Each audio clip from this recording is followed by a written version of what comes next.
Hi అండి, అందరూ ఎలా ఉన్నారు? శ్రీరామనవమి శుభాకాంక్షలు.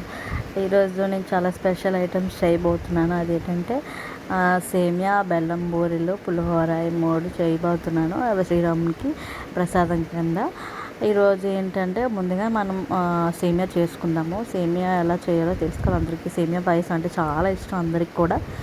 అందుకనే ముందు సేమియాతో స్టార్ట్ చేశాను అనమాట. ఎందుకంటే పాలతో చేస్తే చాలా మంచిది, మంచి శుభం జరుగుతుందని చెప్పి చేశాను అనమాట. తర్వాత బెల్లం బూరెలు చేశాను. ముందుగా రుబ్బులోని కొంచెం బెల్లం వేసి, కొంచెం బియ్యం పిండి, సాల్ట్ వేసి కొంచెం ఇలా పెట్టుకున్నాను. తర్వాత ఆయిల్ హీట్ అయ్యాక అందులో కొంచెం చిన్న చిన్న పునుగులుగా వేసుకోవాలి. చాలా టేస్టీగా ఉంటాయండి. మా అబ్బాయి అయితే చాలా బాగా తిన్నాడు. నేనైతే నిజంగా అలా వస్తాయని అనుకోలేదు. నిజంగానే బాగా వచ్చాయి. బెల్లం పునుగు దేవుడికని అనుకుంటా చాలా బాగా వచ్చాయి నిజంగా చెప్పాలంటే. తర్వాత పులిహోర చేశాను అనమాట. పులిహోర కూడా చాలా బాగా వచ్చింది. అసలు చిన్నది కూడా తేడా లేకుండా చాలా బాగా వచ్చింది నిజంగానే.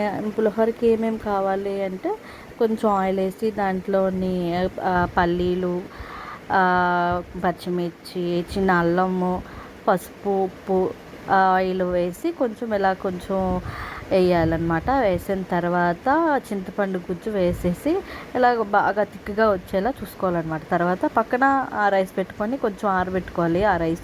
రైస్ ఆరబెట్టుకున్నాక దాన్ని ఏంటంటే ఈ ఉంది కదా మనం చేసుకున్న మిశ్రమం దాంట్లో వేసేయాలి. ఎందుకంటే వేడిగా ఉన్నప్పుడే బాగుంటుంది అనమాట, బాగా మిక్స్ అవుతుంది అనమాట. ఇప్పుడు ఏం చేస్తామంటే దాంట్లో మిక్స్ చేసుకొని కొంచెం సేపు కలుపుకుంటే అప్పుడు బాగా మనకి పడుతుందన్నమాట. నేను ఒట్టి ప్లెయిన్ రైసే తీసుకున్నాను. ఎందుకంటే ఆల్రెడీ దాంట్లో ఆ గ్రేవీలో నేను పసుపు వేసుకున్నాను. ఆల్రెడీ ముందుగా తీసాను.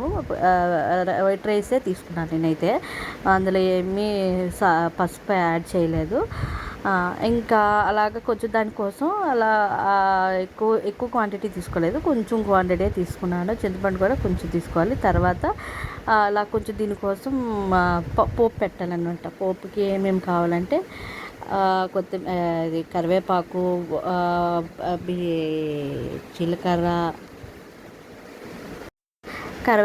జీలకర్ర, పోపులు, మళ్ళీ ఇంకా ఎండుమిరపకాయలు వేస్తే చాలా టేస్టీగా ఉన్నాయన్నమాట.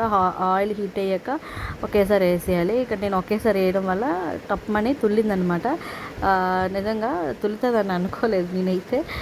ఇలా జరుగుతుంది అస్సలు అనుకోలేదు. టప్మని తుల్లి ఇక్కడ చాలా ఇదయిందనమాట. పర్లేదు, ఇట్స్ ఓకే. ఇలాంటివి చేసేటప్పుడు అలాంటివి జరుగుతూనే ఉంటాయి. కొంచెం ఇలా కొంచెం ఎగాక పల్లీలు కూడా వేగాలి. పల్లీలు బాగా వేగాక ఈ పోపు తీసుకెళ్ళి మన పులిహోర మిశ్రమంలో వేసేయాలన్నమాట. వేసేసి చాలా టేస్ట్గా ఉంటుందన్నమాట. నిజంగా చాలా బాగా వచ్చింది. తిన్న తర్వాత చాలా బాగా వచ్చింది దేవుడికి అనుకుంటా. అందుకని చాలా చాలా చాలా బాగా వచ్చి టేస్ట్గా ఉంది. ఇది అయ్యాక మొత్తం కలుపుకోవాలన్నమాట. బాగా కలుపుకుంటేనే దాని టేస్ట్ అనేది వస్తుంది అనమాట. కింద పైన అలా కలుపుకోవాలి. అంటే పులిహోర కలుపుతారు అంటారు చూడండి, సేమ్ అలానే అలా కలుపుకుంటే వచ్చేస్తుంది. Thank you so much. Please subscribe to my channel. Thank you.